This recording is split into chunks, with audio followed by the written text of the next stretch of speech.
Hello mga ka-backyard. So nandito tayo ngayon sa Limkit Kay Mall. Tingin tayo sa Pit Expo dito. So ayan mga ka-backyard, sa halagang 50 pesos na entrance, pwede na nating masilayan ang mga nagagandahang hayop na pwede nating alagaan. So nagbigay nga muna ako ng 50 pesos para makapasok tayo sa loob para masabayan nating masilayan ang mga iba't ibang hayop na ibinibida nila dito. At saka naglagay din ako sa aking pangalan, number para masali natin sa raffle. Baka sakali mga ka-backyard, papalarin yung pangalan natin, mayroon tayong matanggap sa event na to. So ayan mga ka-backyard, mayroon ditong albino na ahas. So ganyan po siya kaganda. So at saka bumanat naman dito mga ka-backyard ang napakalaking ahas na binabalakan pa nila ma'am na magpa-picture. So ayan. Itong ahas na ito mga ka-backyard, ito talaga ang naging main attraction sa mga nanonood dito sa Pit Expo dito sa aking area.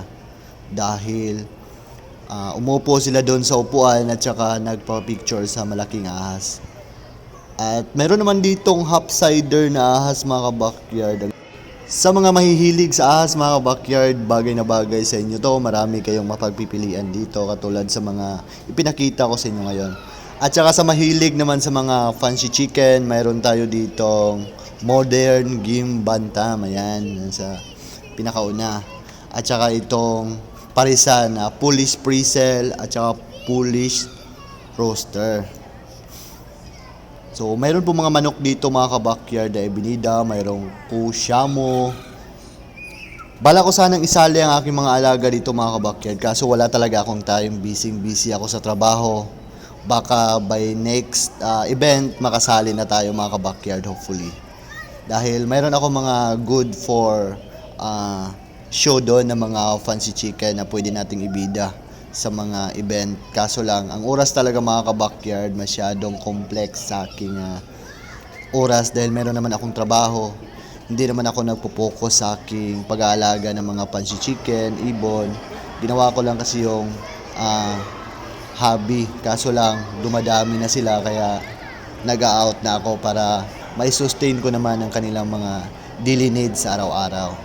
At saka mayroon din dito mga pagong mga ka-backyard na Herman turtle.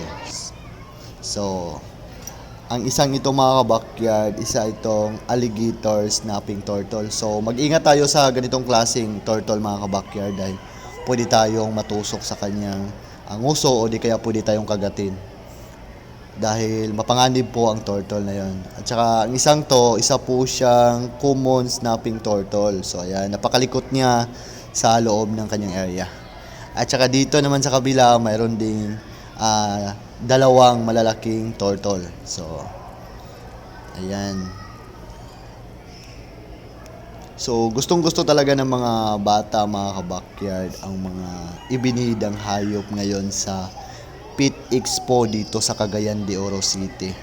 At saka mayroon din dito mga iguana na naglalakihan. Mayroong red iguana. At saka mayroon din dito green iguana. So, ayun nasa baba. Napakalaki na po niya mga ka-backyard. At saka behave na behave po siya sa kanyang area. At saka tinitingnan talaga sila ng mga bata dahil parang na-amaze sa mga bata sa taglay nilang kagandahan at postura.